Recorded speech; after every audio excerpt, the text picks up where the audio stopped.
In many ways, he was lovely to be married to. I had to keep reminding myself to believe how lucky I was. I was the first housewife in Maidenhead to have a locking fly screen door. I was unworthy, but so thankful. We'd spend every morning together in quiet.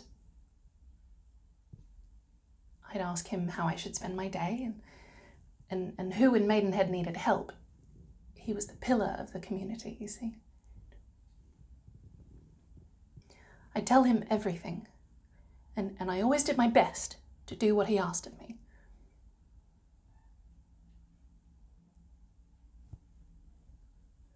Well, the main thing he asked of me was about purity, sexual purity.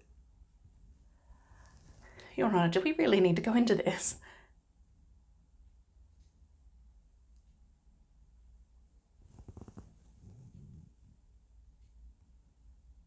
Your Honour, do you like lamingtons? Does your wife put jam in the middle? He told me that men are like flies on a lamington. It's not the fly's fault he can't stay away from the sugar, especially if there's jam in the middle. So I was to dress in a certain way so as to not lead the boys astray. But women, he told me, and girls, we are not flies. We are like the soft, soft inside of a fruit.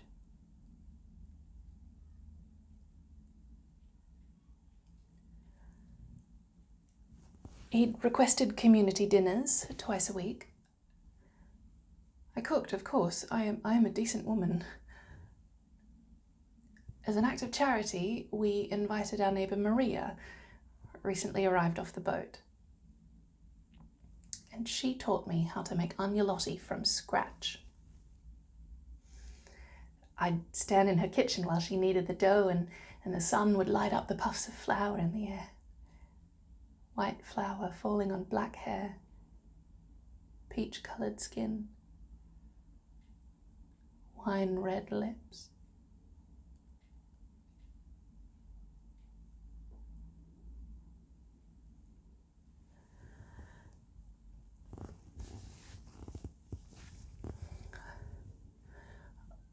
I couldn't confess to anyone how much I looked forward to these lessons.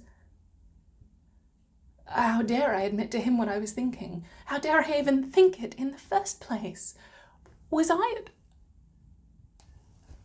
Surely not. I did everything right. And so what I was feeling was not that. So I told myself what he would have told me. You cannot. You are too soft. Guard your heart. But she folded the pasta like my heart was inside.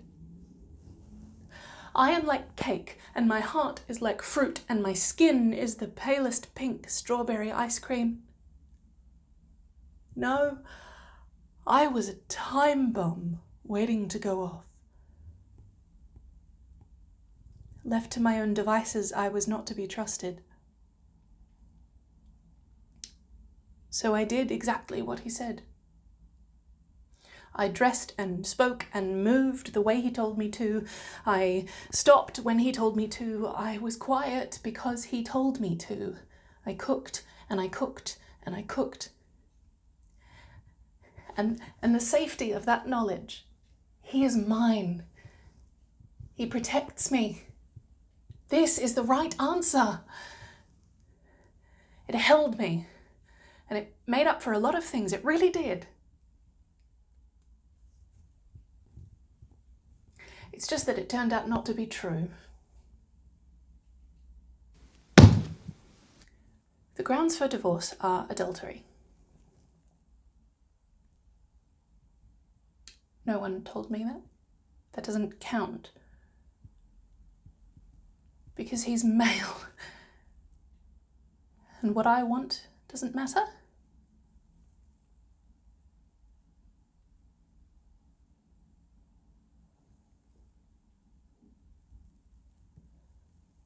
Polygamy, then.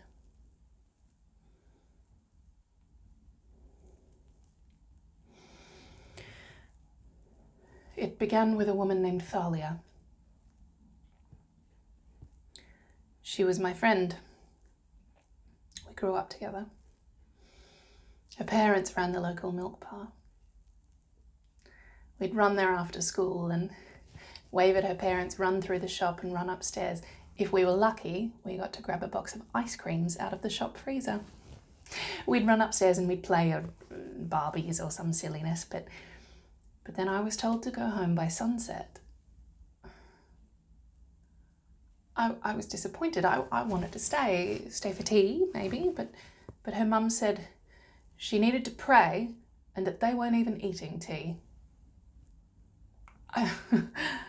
I was bewildered. We prayed in my family too, of course, but it was never as private as that, and we always ate tea. So I go home, unsatisfied, confused. I kept going back to Thalia's, but at the end of every day it was the same. Go home, she needs to pray. My mum said that it was best I wasn't there for her prayer times. Her family was from Greece, she explained, and they do things a little bit differently there.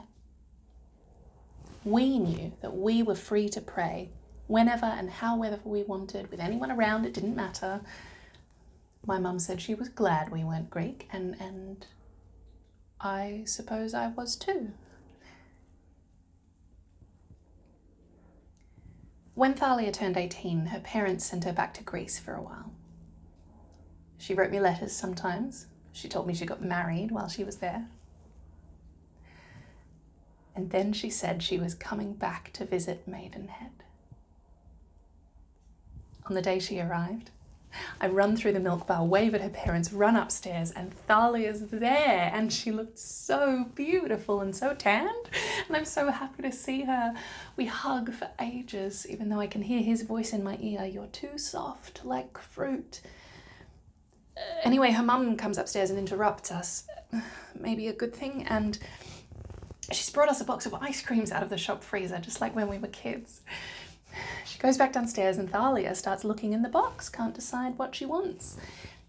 Then she giggles and she picks up the hazelnut and she says, sometimes, my God, he dirty talks to me while I eat ice cream. He says I'm like cake and my heart is his cherry and my skin is like golden brown hazelnut ice cream. And I say, sorry? And she says, don't be such a prude. That's how they all talk in Greece. And I said, but mine's not from Greece. Where did he learn that? I knew there were times that he wasn't with me, but I didn't think he'd gone that far. I say goodbye to Thalia and I walk straight to his studio. I open the door, but I can't look at him. I just start talking, trusting him to hear me and answer. When were you in Greece? Why didn't you tell me? Why won't you answer me? And then I look up and there's nothing behind the door. I walk in and the room is empty and musty, like no one's been here for a while.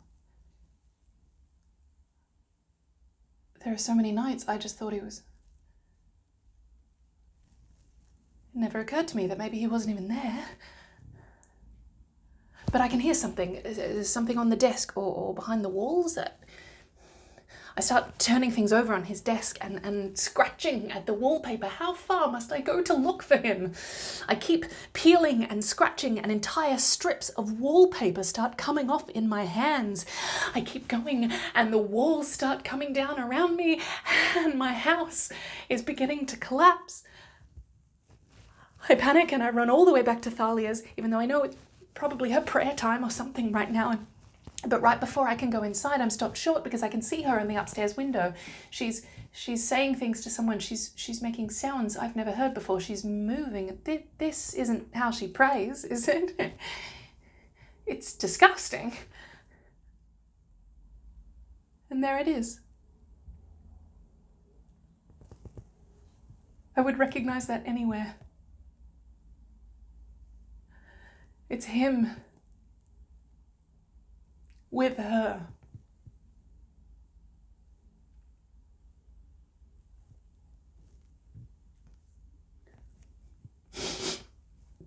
I will not share him.